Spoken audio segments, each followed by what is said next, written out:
Jason here, Goes to 11 Media, and you're back for another session of Grounds for Divorce, and my lovely co-host and wife, Paula. How are you doing? Hey, doing pretty good. How about you? All right, so what do we got going on here today? Well, first I want to know, who's your favorite guitarist? Oh, that is such a tough question. That is really. Really? It is a tough question because that's kind of like saying, what is your favorite rose? You know, they all are beautiful. They all have their own unique smell and whatever. All the different guitar players that I love, they all have different sounds and tones and styles and whatever. I mean, Yngwie is just incredible, as I said last time.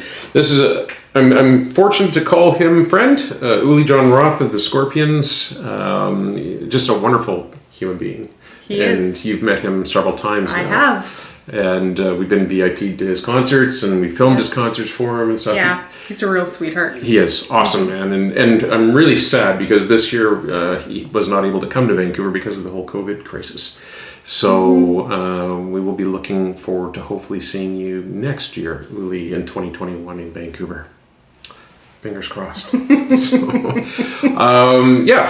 basically a little tribute to Uli there. So what do we got going on here for coffee today? So today we have Level Ground. Okay. And they started way back in 1997. Seems like that was like a year for another. Wasn't that Salt Spring? Was 97 or something? I can't remember. 96 Salt. I'm just something guessing. Like that. But 97 might have been Fernwood, which is also from Victoria. So these guys originated in Victoria. I believe it was 4 families came together and decided they were going to get in the coffee business. I just find it really interesting because we've talked about this before, how a lot of these, I call them craft coffee roasters. They're like craft brewers. And if you look, it was sort of in that time period where the craft beer industry started up and guys were popping up all over the place. Now it's just everywhere. And it seems to be, I wonder what the catalyst was for that sort of time of year, like the time of the decade or whatever, the late 90s when companies started up, because there's usually a story. Yeah. Somebody was tired of something and said, the heck with it, I'm doing it myself, right? Correct. So just kind of interesting. So I didn't mean to jump in there, but what do we got here for coffee from them? Okay, so this one here is their dark and balanced, and it originates from Tanzania, the Congo, the Democratic Republic of the Congo, and Ethiopia. Wow, very cool. All right. And it is described as having some flavor notes like toasted pecan, dark chocolate, even a bit of black pepper. Really? Yeah. Interesting. And dried fruit, but the overall profile is supposed to be caramel. That sounds good. And what kind of roast is it again? Dark. It's a dark roast. All right. And then what's this one here? And so that one there is their medium and lovely. And it is a single origin from Ethiopia. Yeah. I get the lovely one. Yeah, I thought I'd put that with you. Because I'm lovely, aren't I? Oh, yeah. Just a delight. All right. Well, let's jump in and let's try this here. What you think? Oh, that's nice. Yeah. It's a mellow dark. And that's kind of surprising to me that it's as mellow as it is. This almost makes me think of a medium roast for that. Do you know what I mean? There's like almost like a hybrid. Like if you were to kind of get some of the notes of a medium roast. Yeah. I can definitely taste the dark chocolate. I get some of the pepper though. Do you? Yeah, I do get a hit right on the side of the tongue. At the sort of the back, mid to try that out again. Then. Mid to the back side of the tongue, I can definitely get that little bit of pepper note. That's unique. I've never tasted that before. That's very cool. It's supposed to be a little bit nutty, pecan. Yeah, I can see that. Like if you've ever taken your pecans and toasted them in the toaster, you can kind of get that. All right, let's dive into this one here. Okay. It's the medium roast. There we go. Oh, that's really nice as well. I like that. Oh yeah, that's different. It is, right? Yeah. I find it has. It's almost like it has. I'm tasting like a walnut or something in there. Almond, maybe. It's more. I'm tasting more nut. Yeah. Nuttiness. There's a slight acid note to it as well. Slight citrus. Yeah, it's good though. Wow, either one of those are a nice drink of coffee. Right? I want to try the lattes. Let's see how they. That is nice. I like that. Well done, guys and gals. Wake me up when you're done. The caffeine hasn't kicked into this yet. There you go.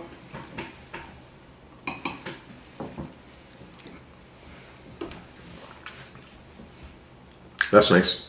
Yeah. Very. And again, that's a dark roast, but it doesn't have any harshness to it. No, not at all. It's very it's smooth. So what are we using today for the milk or soy? What do we got going on here?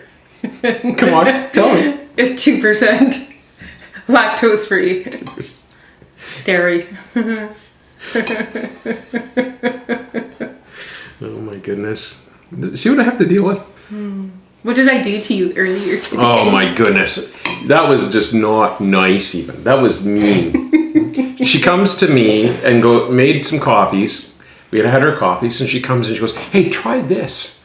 And I'm like, "Okay, well what is it?" "No, just try it and see." And you know how much I hate almond milk. You do? Steamed almond milk. You do? I know. I was trying a different brand. I was trying 2 different brands. I picked the better of the 2. And I took a taste of this, and it was just horrible. And I'm just like, and it was one of those things where it made me think of Will Ferrell in Elf when he puts the fruit spray in his mouth. Like, it was just like, it was terrible. This makes a lovely, absolutely comfort, yummy latte. Yeah, it does. That's really nice. Yeah, I'm very impressed. Geez, however, that's really good too. That's, tough call, right? Like, which one do I like better? I mean, geez, they're both really nice. Yeah, this one's nice. And it does have a nutty flavor to it, even though I don't think it's in the flavor profile, but. Uh-oh. No, please continue. Come on, I don't want to make a mess. I got the shaky hands. I'm the guy who brings the cup over, or the spoon over, and I'm shaking. All right. What'd you think of it? You gonna crack my knuckle? Spoon's down. There we go. All right, come on. What do you taste in there? It's just a really good all-around flavor profile. I could take either one of those and drink that and be very, very happy. Right? Yes, I agree. Yeah. Well done. Well done. Anything else you want to add? What else did I do to make you try today with the coffee? The scary thing is, I don't know. Oh, really? I was mixing fruit with your morning coffee, remember? Mixing fruit? Yeah. Oh, yes. Yeah. Tell everybody about that. That was really unique. Oh, well, years ago when I was in university, I kind of wanted to lose some pounds, so I thought I'd go on a pineapple diet, but I also needed my coffee. So I used to crack open a can of Dole pineapple tidbits and have a cup of coffee with it. And you would think the pineapple would completely, totally ruin the flavor of the coffee. And what did you think of it?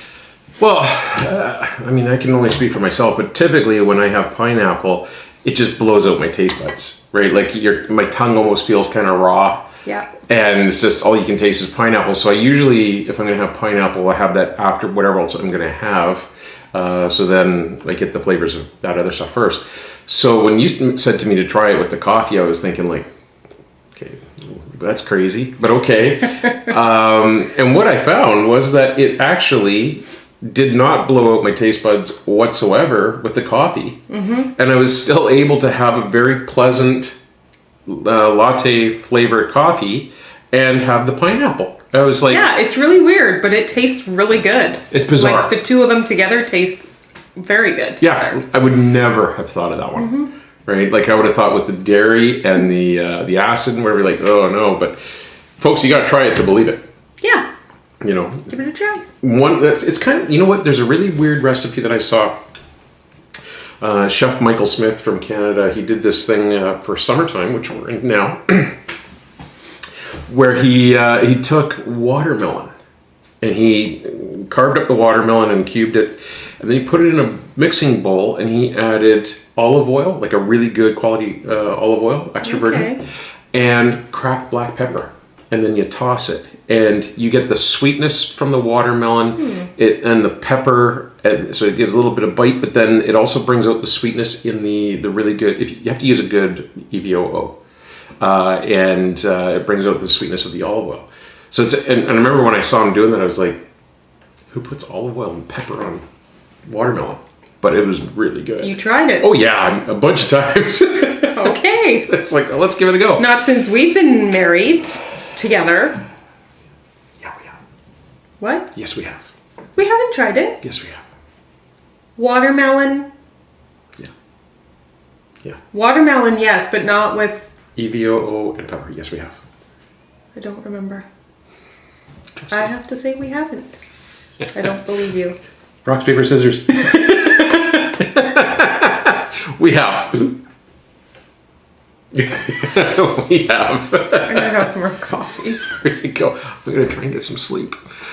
Guys and gals, thank you so much for tuning in. We really appreciate your support. And in the meantime, everybody stay safe. Thank you so much. Thank you. Thank you. And we will catch you on the next episode of Grounds for Divorce.